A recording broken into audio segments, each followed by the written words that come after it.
अब नहीं चमकेगा ना। बोल। हेलो, गुड मॉर्निंग बच्चों। आज आपके सामने एक नया टॉपिक सस्य प्रारूप जो 10th क्लास के चौथा अध्याय में है। एक पॉइंट सस्य प्रारूप। सस्य प्रारूप का अर्थ होता है भारत में उगाए जाने वाले कृषि और कृषि से संबंधित विभिन्न प्रकार के पहलुओं का अध्ययन सस्य प्रारूप में किया जाता है। भारत एक विविधताओं से भरा हुआ देश है। यहाँ विभिन्न प्रकार के जलवायु, विभिन्न प्रकार की स्थलाकृति और विभिन्न प्रकार की मृदा और विभिन्न प्रकार के भूमि का प्रारूप पाए जाने के कारण भारत में एक समान कृषि नहीं उगाया जाता है। कहीं अधिक खेती की जाती है, कहीं कम खेती की जाती है, कहीं गेहूँ अधिक उगाया जाता है, कहीं चावल अधिक उगाया जाता है, तो कहीं और विभिन्न प्रकार के फसलें अधिक मात्रा में उगाए जाते हैं, क्योंकि वहाँ उसके लिए अनुकूल जलवायु पाया जाता है। इसलिए आज बहुत ही कम समय में एक छोटा सा नोट्स तैयार किए हैं जो आपका बहुत ही काम आएगा। एक बार आप देख लेंगे तो पूरा ये सस्य प्रारूप आपको आसानी से याद हो जाएगा। सस्य प्रारूप कृषि के उत्पादन की जो गतिविधियां हैं, जो प्रक्रिया है, उसको 3 वर्गों में बांटे गए हैं। पहला है कृषि का उत्पादन का प्रारूप रबी, खरीफ और जायद। ये 3 प्रकार के प्रारूप हैं कृषि के उत्पादन में। और ये जो कृषि के उत्पादन में हम विभिन्न प्रकार के फसलों का उत्पादन करते हैं। जैसे विभिन्न प्रकार में है, कुछ ऐसे फसलें हैं जिसका हम खाने में प्रयोग करते हैं, खाद्यान्न फसल के रूप में उसका प्रयोग करते हैं। दलहन का फसल है, तिलहन के फसल है, रेशेदार फसलें हैं और ये विभिन्न प्रकार के फसलें जो हम सस्य प्रारूप के माध्यम से उत्पादन करते हैं। तो सबसे पहले शुरू करते हैं। पहला प्रारूप कृषि का है रबी। रबी का जो फसल है अक्टूबर से दिसंबर महीना के बीच में इसको लगा दिया जाता है और ये इसको तैयार होने में 4 से 5 महीने का समय लगता है। और फिर जैसे ही ये फसल तैयार हो जाता है तो इस फसल को जून में काट लिया जाता है। जून महीना का आगमन होते ही रबी फसल पक करके तैयार हो जाता है और जून में इसकी कटाई कर ली जाती है। जून महीने में इसकी कटाई कर लिए जाते हैं और इसमें प्रमुख फसल जो है उगाए जाने वाले प्रमुख फसल में गेहूं, सरसों, जौ, मटर, चना, आलू इत्यादि ये फसलें मुख्य रूप से रबी ऋतु में उगाया जाता है। और ये रबी ऋतु में उगाए जाने वाले जो फसलें हैं, गेहूं, सरसों, जौ, मटर, चना, आलू और गेहूं, इसका उत्पादन उत्तर भारत में सबसे अधिक किया जाता है। उत्तर भारत में जो मैदानी क्षेत्र विस्तृत रूप से फैला हुआ है भारत में, उन विस्तृत मैदानी क्षेत्रों में ये रबी की फसलें सबसे अधिक उगाई जाती है। जैसे पंजाब, हरियाणा, उत्तर प्रदेश, जम्मू कश्मीर, उत्तराखंड, ये प्रमुख राज्य हैं जहाँ रबी सस्य प्रारूप का जो रबी कृषि है, रबी कृषि सबसे अधिक इन्हीं राज्यों में उगाया जाता है।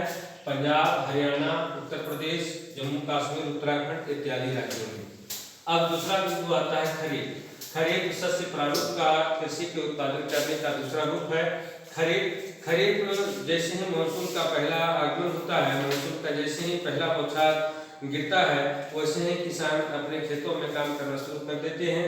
मानसून के आगमन होते ही, जैसे जून जुलाई के महीने में मानसून का आगमन होता है और मानसून के आगमन होते ही किसान खेतों में खेती करने के लिए उतर जाते हैं और इस फसल को तैयार होने में 4 से 5 महीने का समय लगता है।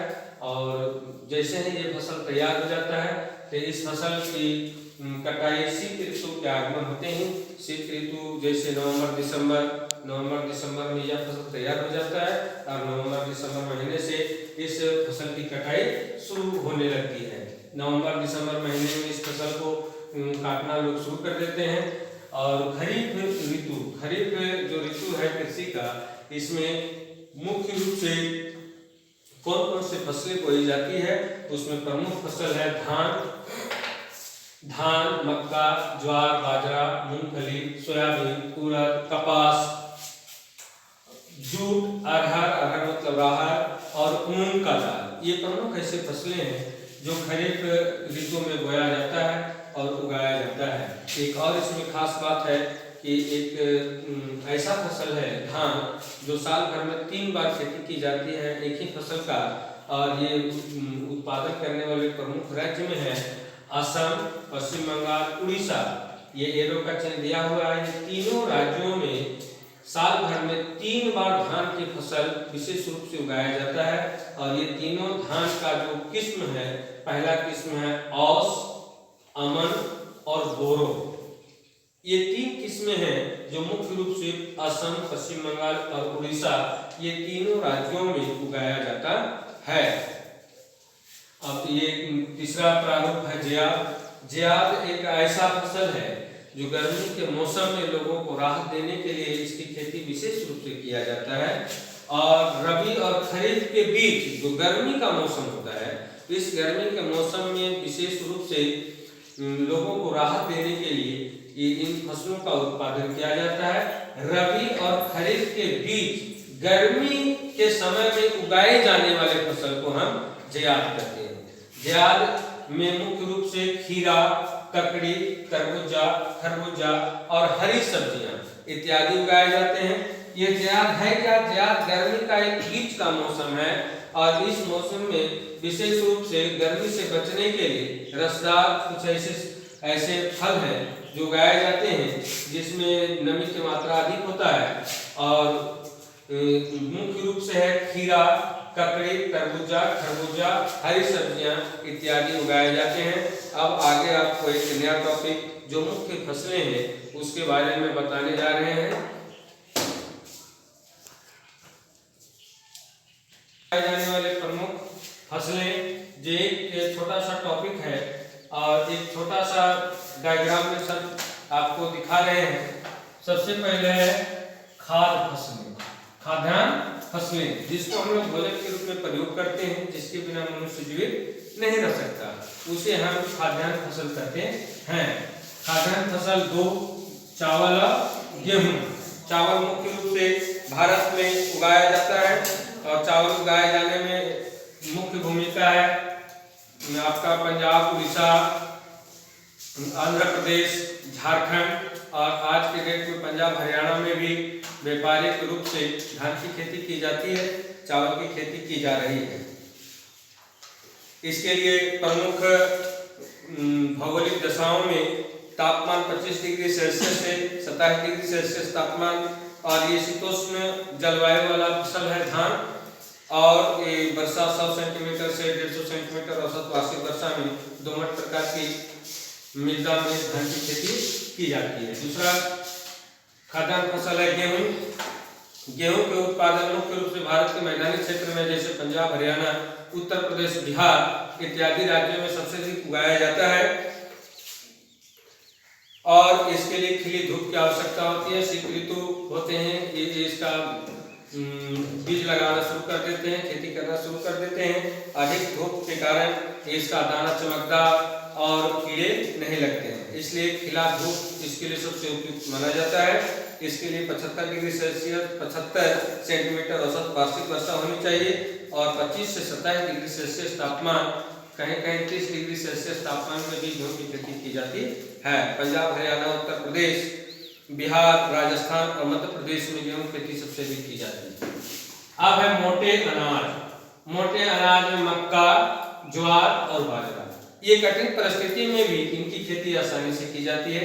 एक बार लगा देते हैं और खेतों में, और इसके बाद मानसून के वर्षा से ही, मानसून के पानी से ही इसका उत्पादन आसानी से भारी मात्रा में हो जाता है अपने आप। इसकी ज्यादा देख रेख करना नहीं पड़ता है। मक्का, ज्वार और बाजरा। अब है तीसरा फसल दलहन फसल। दलहन के फसल में जिसका हम दलहन एक ऐसा फसल है जो मनुष्य के शरीर में प्रोटीन प्राप्त करने का सबसे मुख्य स्रोत माना जाता है। और मनुष्य के प्रोटीन के लिए जो शुद्ध शाकाहारी भोजन करने वाला मनुष्य है या व्यक्ति है, उसके लिए प्रोटीन का सबसे मुख्य स्रोत दलहन ही है। दाल से ही अधिक प्रोटीन प्राप्त होता है। और दलहन में प्रमुख फसलें हैं अरहर, जिसको राहर बोलते हैं, मूंग, मसूर, चना, मटर और उड़द, ये प्रमुख दलहन की फसलें हैं। और तीसरा में है तिलहन की फसलें। तिलहन की फसलें वे फसलें हैं जिससे हम खाद्य सामग्री बनाने के लिए तेल का प्रयोग करते हैं, और इसलिए इसको कहा गया तिलहन की फसलें। इसको हम लोग खाने में या कभी कभी रंग रोगन या फिर विशेष सजावट के लिए या फिर कभी कभी फेस वॉश वगैरह वगैरह क्रीम, इस सब के लिए भी तेल का प्रयोग किया जाता है। तिलहन की फसलों में सबसे अधिक प्रयोग सरसों के तेल का होता है, आलमंड ऑयल, सूरजमुखी तेल, अलसी, बिनौला, नारियल, बादाम और तिल, ये प्रमुख तिलहन की फसलें हैं। और पांचवा में आपका रेशेदार फसलें, वे फसलें जिससे हमें रेशा प्राप्त होता है। रेशा प्राप्त होता है उन फसलों को हम रेशेदार फसल कहते हैं, जैसे कपास, जूट, पटसन, ये प्रमुख रेशेदार फसल है जिससे हमें धागा, रस्सी, सुतली इत्यादि प्राप्त होता है, जिससे कपड़े, बोरा और दरी और चटाई वगैरह बनाए जाते हैं। छठा फसल है पेय फसल। पेय फसल कहने का मतलब हुआ कि जिससे हम पीने का प्रयोग करते हैं, जिसका हम पीने में प्रयोग करते हैं, उसे हम पेय फसल कहते हैं। जैसे कहवा अर्थात कॉफी। कॉफी आज के डेट में बहुत ही महत्वपूर्ण नकदी फसल के रूप में माना जाता है। और कॉफी भारत में दो प्रकार के किस्मों से उगाया जाता है, एक है अरेबिक किस्म और दूसरा है